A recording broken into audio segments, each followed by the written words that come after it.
Hi guys, welcome to the notes for 12-1. This lesson is titled, What are matrices? We're going to look at basic operations using matrices today. I'll read this little intro paragraph. It says, sometimes we have a lot of information to organize. A matrix is one way to organize this information. A matrix is a rectangular collection of numbers, variables, or expressions organized into rows and columns. It's like a spreadsheet if you think about it. Applications of matrices, which is plural for matrix, are found in many scientific fields such as physics, computer graphics, statistics, and probability and economics. In this chapter, we will learn some basic operations on matrices and some basic applications of matrices. Underneath here it says, the following shows prices for common objects in 3 different cities. You see we have a prescription, and we see the cost in Orlando, New York, and LA. We see a pair of AA batteries and the cost in Orlando, New York, and LA. And then this is a curling iron and the costs of it in Orlando, New York, and LA. So one thing we can use a matrix for is to sort information. Okay, over here it says, a matrix is a rectangular array or a collection of terms called elements enclosed in brackets. Okay, they're named with capital letters, and the dimensions of a matrix are m by n, or the number of rows by the number of columns. And we'll recap that here after we draw out this matrix using the information from over here. All right, so you'll see here we have a couple ways this one could be done. We're talking about 3 different cities. We're talking about Orlando, we're talking about New York, and we're talking about LA. All right, so we're going to draw on a bracket here. Okay, so we've got those 3 cities, and we're comparing 3 different items. We have our prescription, which we'll just abbreviate as RX. We've got our batteries, which we'll just put BAT, and then our curling iron. I'll just write iron there. Okay, so we have information that could fit into each of these locations, and each of these locations is what we call an element of the matrix. So we've got, for our Orlando, our prescription was $7.50. We'll just write it as 7.5. The batteries were $3.25, and the curling iron was $17.63. In New York, that prescription was $9.75, the batteries were $5.65, and the curling iron was $25.45. And lastly, LA, the most expensive of the 3. That same prescription is $10.25, the batteries are $8.60, and the curling iron was $28.35. So you'll see here, this matrix that we've created represents all that information. Now it could also be written a second way. We could take it and put these items on the outside. We could say this is our prescription. We could say we've got our batteries and we have our curling iron. And then we could draw it out this way as well. And we'd list our cities now at the top. We'd say Orlando, New York, and LA. And we could fill this out the same way. We would still have 9 elements. We just have to be careful about where we put those numbers now. All right, as we look at this, in Orlando, we had the prescription was $7.50, the batteries were $3.25, and the iron was $17.63. In New York, we had our prescription was $9.75, our batteries were $5.65, and our curling iron was $25.45. And then in LA, right, that was $10.25, $8.60, and we had $28.35. So either of those would actually be a correct representation of this information using a matrix. Now, when it says down here Okay, so each of these, remember, is what we call an element. Each one of these is an element. And then our matrices are also named with capital letters. Like if I wanted to call this matrix A, right, just remember that we'd use A would represent our matrix. Okay, so capital letters typically. Now on some of the calculators, sometimes it'll use lowercase letters, so just throwing that out there right now. But this would be like matrix A. And then the dimensions of a matrix are always listed, like I said, m by n. M meaning the number of rows, and n meaning the number of columns. Now obviously in this one, you'll see we have row 1, row 2, row 3, and then columns, think about on the front of a building. If you had columns on a building, they go vertically. So column 1, column 2, and column 3. Okay, so this one is obviously a 3 by 3 matrix, but let's look down below here at some others. So this says, state the dimensions for each matrix. So we see matrix A, we've got 1, 7, 0, 3, and 4, negative 6. Remember, we're going to do it, our number of rows by the number of columns. So in this case here, we have 1 row, 2 rows, 3 rows. So this is a 3 by 2 columns, so 3 by 2 matrix. On B, you'll see we have 2 rows, and then we have 1, 2, 3, 4, 5 columns. So this one would be a 2 by 5 matrix. And then the last one, we've got 1 row, 2 row, 3 rows, and then we only have 1 column. This would be a 3 by 1 matrix. Now, as we go down here, we're looking at naming the elements of a matrix. So you'll see you have a little a, and then you see ij. This is that little subscript notation that you're seeing. Just gonna write that on here. So a little subscript notation. Okay, so what we're looking at here, you have a, and then you see you have a little subscript I and a little subscript j. And this one you see a, and you have a little subscript I, comma j. Either form is acceptable, and you'll see both. So on this first one, it says naming the elements. Okay, so we're looking at matrix A, and then we've got looking for element that's in our 3rd row in the 1st column. So if we think about our matrix A, and we're going to go to the 3rd row. So this is row 1, row 2, row 3. So we're talking about we're down here, right? And then column 1 is this column. So what element do we have there? That would be 4. Let's look at the next one here. We have B, and it looks like 25 because this one's not using the comma. Okay, but remember, that is also correct. So we're talking about matrix B, we're talking about our 2nd row and our 5th column. So let's go to matrix B. We're talking about the 2nd row, so this is the 1st row. So we're down here in the bottom in this 2nd row. And then we're talking about the 5th column. So we've got 1, 2, 3, 4, 5. So for our 2nd row, 5th column, we have the element 11. Okay, if you have questions about that, please make sure that you mark them down and you can ask me.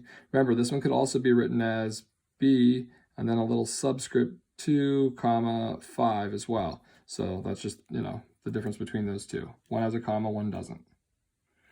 All right, moving on to the next part. Now we're going to talk a little bit about scalar products. It says when you multiply a matrix by a constant, every element gets multiplied by the constant. The example says, find 4 times matrix A. If matrix A is this 3 by 3 matrix, and you see you have all these 9 elements in here. So what we're going to do then, if we're trying to find 4 times our matrix A, we're going to take each of those 9 elements.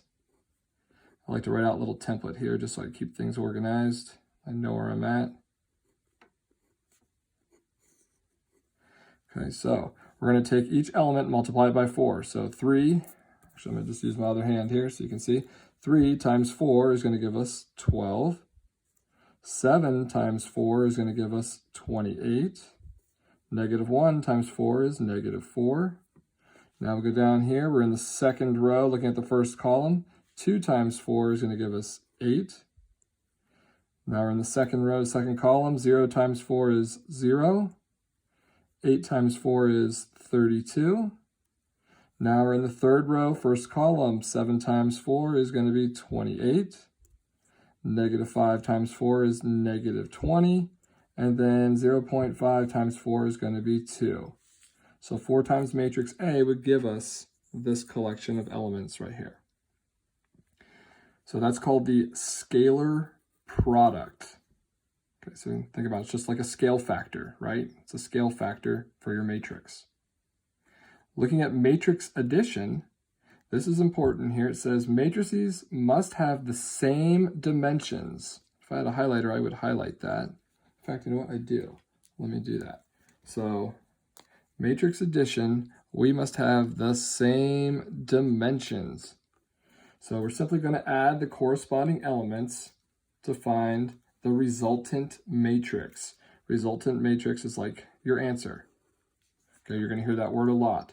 So this one says find A plus B if matrix A is this 3 by 2 matrix and B is this 3 by 2 matrix. So they have the same dimensions. And in order for us to get our answer then, we know that the answer is going to end up being a 3 by 2 matrix as well. So we're going to add each of those corresponding elements. So here we go. Negative 5 plus 6 is going to give us 1. 4 plus negative 4 is 0. 3 plus 15 is 18. We've got 10 plus 2 is going to be 12. We've got 0 plus negative 1 is negative 1. And then 8 plus negative 5 is negative 13. This is our resultant matrix right here. Any questions so far? Please make sure you mark them down. Let's move on to the back side. Now let's talk a little bit about matrix subtraction. And I'm sorry if this is crooked. I'm not used to doing these with my phone, so I'm doing my best to keep it straight for you. Just go with it if you can. All right, so matrix subtraction says first turn it into addition. So if you see A minus B is equal to A plus negative B. Okay, so think about it. When you're doing elimination, remember back in Algebra 1 and Algebra 2 when you did a lot of elimination solving systems, instead of subtracting one equation from the other, you would multiply the one, turn it into its opposite, and then add them so that they would cancel out. That's kind of what we're thinking about here. So let's try this one. It says find T minus S if matrix S is this 3 by 3 matrix and matrix T is this 3 by 3 matrix. So if we're doing T minus S, that means we're not doing anything to our T. We can go ahead here and think about we're going to be doing, instead of T minus S, we're going to be doing T plus the opposite of S. We're going to take S and multiply by negative 1. So what would this equal? Well, let's see. Let's write it out so we've got it down here. So we're going to take our T, our matrix T, just going to recopy it here, that 3 by 3 matrix.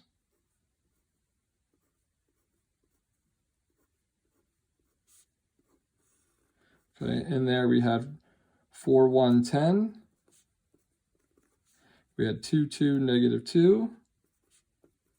And we had negative 3, 5, negative 2. Okay, so we're going to add to that our opposite of matrix S. So let's just kind of write out our little template here.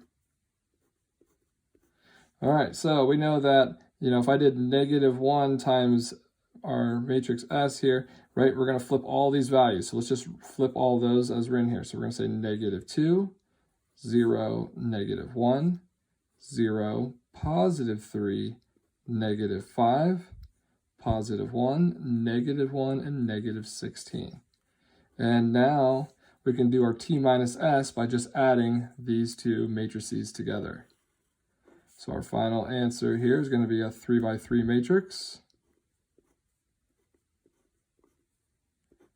And we just need to add the corresponding elements. So 4 plus negative 2 is 2. 1 plus 0 is 1. 10 plus negative 1 is 9. 2 plus 0 is 2. 2 plus 3 is 5. Negative 2 plus negative 5 is negative 7. Then we have negative 3 plus 1 is negative 2. 5 plus negative 1 is 4. And negative 2 plus negative 16 is negative 18. And you see that is our resultant matrix. All right, moving on here. Now we have the identity matrix. Okay, a square matrix with ones on the main diagonal and zeros as the rest of the elements. So what I mean by a square matrix is the number of rows equals the number of columns. So these ones, oops, I can't spell, it's an NS. There we go. Okay, so they're always going to be a square matrix, right? So any identity matrix is a square matrix. You see here, this when you see the I3 here, right? This means this is our identity matrix for a 3x3 matrix, right? So you see it's got 3 rows, 3 columns, and then this main diagonal right here, right, is all ones. So that's like your main diagonal.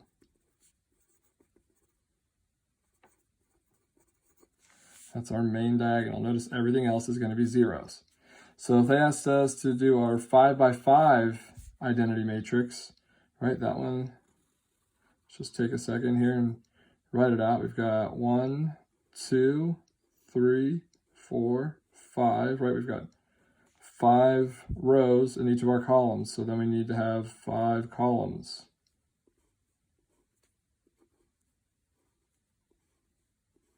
Does mine look like a square? No, but we know that based on the number of dimensions for the rows and columns, it technically is a square.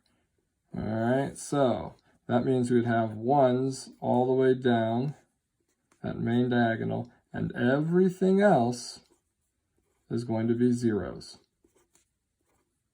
You're probably wondering, why are we doing this? Why are we writing all these ones and zeros? Well, you'll see here in the next couple of days what we're going to use these identity matrix for, or what these identity matrices for. Okay, but that would be what we would have there for our 5x5 identity matrix. All right, now we need to make sure we know how to do some of this stuff with the calculator. So I'm going to show you how to do those now.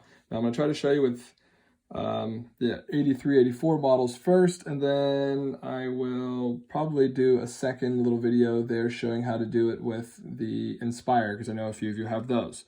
So just these next 2 slides are really the only ones that we're going to be using a calculator for this lesson. Let me bring that slide up. Okay, so it says we can also perform matrix operations on a graphing calculator. So you'll see here I have matrix A is a 2x2, B is a 2x2, and C is a 2x3. It says use your calculator to find each. So what I'm going to do, I'm going to get out my old handy dandy TI-84 silver edition. So, right, you know, any 83, 84 should work pretty much the same. You'll see here, if I want to take these and enter these into the calculator, what I'm going to do is, after I have it turned on, I'm just in my home screen. Okay, you'll see just beneath the second button here, you go down 1, 2, 3. This is the inverse button, and you'll see right above it, it says matrix. So if I want to go into the matrix menu, I'm going to do second, then the inverse button, it brings me into the matrix menu. Now this is where you can access all your different matrices that you want to use. There's also different operations. And if you want to change a matrix, you go over to the right here to edit. So I'm going to enter in my matrix A into the calculator. So I have to go over to edit. I'm going to press enter. And first ask me, hey, what dimensions is matrix A going to be? Well, we already said this is going to be a 2x2. So go 2 by 2. And you can arrow down and it'll take you into the matrix. Now we can enter in the value of each element. Let's do 5. I'm going to arrow down. You see I have 1. Okay, and then I'm going to arrow up and back over. Now I've got -4 and 13. So -4 arrow down, and then we had a 13. Okay, so now we've got all that in there. So if I quit out, you'll see here what will happen. If I'm trying to bring up matrix A, right, I can go second matrix. And you see now it says matrix A is a 2 by 2, so you already have one stored in there. If I just go ahead and hit enter, right, you'll see to put that A in the brackets, and if I press enter, right, it tells me, oh, hey, there's matrix A. Okay, so what I want to do here is I'm going to do one of these operations. So I need to add these ones in here real quick. So let's go back to our matrix menu. Let's go over to edit, and now let's go ahead and enter in matrix B. So just hit enter, go in. It's also 2 by 2. And then go in and enter in your elements. You've got 0, you've got -1, you have +1, and +6. So we have those. All right, now let's go out, let's go back in, and let's go over to edit, and now let's do C. For C, you'll see this one we said was a 2 by 3. It's important that you enter that in correctly. So it's got 2 rows and 3 columns. Now, if you did it there and it had 3 zeros, right? If you did this backwards, you'd see 0, 0, 0, 0, 0, 0, and you wouldn't see anything over here. So just make sure you have it the right way. And now we'll just go in and enter in those elements. 4, 2, we've got 6, and 5, and then we have -1 and 1. Okay, so now matrix C is in there. So I'm going to quit out. And now if I want to do these operations, I could say, all right, so if I do 2 times matrix A minus 8 times matrix B, and we could do that by hand, but if we can do it on the calculator, why don't we just save ourselves that time, right? So let's do 2. I'm going to go second matrix. I'm going to choose number 1 there for A, and then I'm going to say minus 8, then second matrix, and I'm going to choose number 2 for matrix B. And then when we hit enter, you see we get another 2 by 2 matrix. It's 10, -16, 10, -22. So that's our answer. We have 10, -16, 10, and -22. The next one, we have a 2 by 2 identity matrix plus B. All right, well, we can do that. So if you want to, you could create your identity matrix, or let me show you on the TI-84 here where you can access the identity matrices, I should say, if I'm saying it plural. Go second matrix, and if I go to the right one under math, right, you see we have all these, and we'll talk about what some of these are coming up, but right now, if we're talking about the identity matrix, let's choose number 5, okay, and this is a 2 by 2, so let's just go ahead and put a 2 in there. All right, and if I hit enter, you'll see, bam, it gives me that 2 by 2 identity matrix. So if we want to do that, let's see, you can always just copy and paste it, or you could, go in and type it in again. You could say identity 2 plus our matrix B. So we'll go in second matrix and go to number 2. And if we add those together, you see we get, this is our resultant matrix. 1, 1, -1, 7.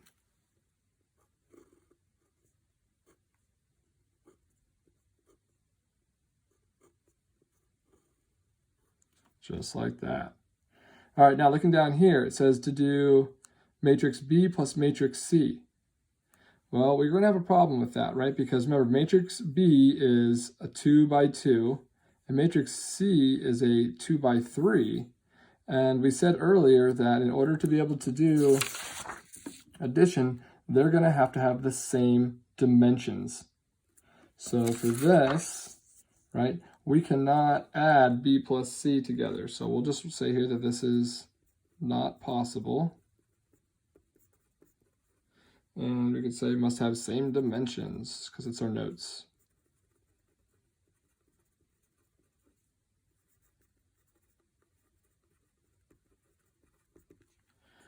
All right, now let's go to this last one. It's B times C. Now I'll show you in tomorrow's lesson how we actually multiply them by hand, but you don't need to worry about that for right now, just to, so you know how to do it on the calculator. If I want to do B times C, we're going to do the same thing. We'll just bring our calculator back out, and we'll say here we're going to do, our matrix B times our matrix C, and you see there we get a 2x3 matrix, and in it we have 2, 5, 1, 8, 24, and 7. Okay, like I said, tomorrow I'll show you how to actually multiply them by hand, but for right now you can see here that's how to do it on the calculator. All right, so last slide from this set of notes. It says, suppose that the prices of the common objects from the first slide are expected to increase by approximately 3% next year due to inflation. Find the new price of each object in each city. Show the matrix operation and use your calculator to evaluate. So we're going to be taking this original, either one, that original list of items, okay, and we are going to use a matrix to help us do all those calculations much faster than doing it for each one of them one at a time. All right, so let's go down here and let's take it here and let's write out that original matrix. It was a 3x3. So we had 1, 2, 3, 1, 2, 3, 1, 2, 3. And I'm going to list them out here. Let's see, I'm going to use the one that was, it doesn't matter which one you use, but I'm going to use this one here where we had Orlando, New York, and LA, and then our prescription, the batteries, and then the curling iron. So I'm going to just list out those elements back in this matrix. So I had 7.5, 9.75, I think 10.25, and then I think it was 3.25, 5.65, and then 8.60. On the top here, 17.63. We had 25.45. And then 28.35. All right, so let's think about this for a second. If it's going to increase by 3% next year, we got to think about what's our multiplier going to be, okay? Because we're going to do the scalar product of this. And when we want to do that here, remember, if I multiply it by 1 is like 100%. If I multiply everything times 1, they're not going to change. They're going to remain as they are. So we want it to increase by 3%. So we're going to multiply it by 1.03. And when we do that, we are going to get our resultant matrix, which would tell us what the new cost of each of these items is going to be in each of those 3 cities. So let's do it on the calculator. Okay, so let's let me move this over so you can see it and see the calculator. Let's go in and just enter this in to a matrix. Let's go to back to our matrix menu, and you can do whatever one you want. You can go over A, B, or C, but watch what happens. If I go in here and I say, oh, I'm going to do number 4, right? It gives me D, but nothing happens. And the reason why, I don't have anything entered into D. So when you go back into your menu, make sure you arrow over to edit. So go over to edit. Now go down and find the matrix you want to use. So I'm going to use D. I'm going to make it a 3x3 matrix. And you see there, it brings up all my elements. And now we'll just enter everything in there. We've got 7.5. We had 9.75. 10.25. The next column, 3.25. We have 5.65, and then 8.60. And then let's go back over to the third column, 17.63, 25.45, and last but not least, 28.35. Okay, so you see we have that all entered in there. And when we go out to our home screen, let's just do 1.03 times, and we'll go to our matrix menu, and let's just enter in our D, hit enter, and then you'll see here, this is what we'll get. And we'll probably need to end up rounding this to the nearest cent, right? So we'll take this here. That first one would be like 7.73. We've got 10.04. We've got 10.56. Go to the next one, we've got 3.38. I think that's what that says. Does it say 3.35? Sorry, 3.35. I misread that. And then we've got 5.82. And then we have 8.86. All right, and then you can't see the rest, so just arrow over and allow you to see the rest of it there. So our third column, we have 18.16. We have 26.21. And last but not least, 29.20. So if you think about the way, businesses would use this, if they have a ton of products and they're all over the country, right? Costs aren't the same from one state to another and one region to another. So go ahead there, and if you have questions about any of this, please make sure you mark them down and let me know. Thanks for watching.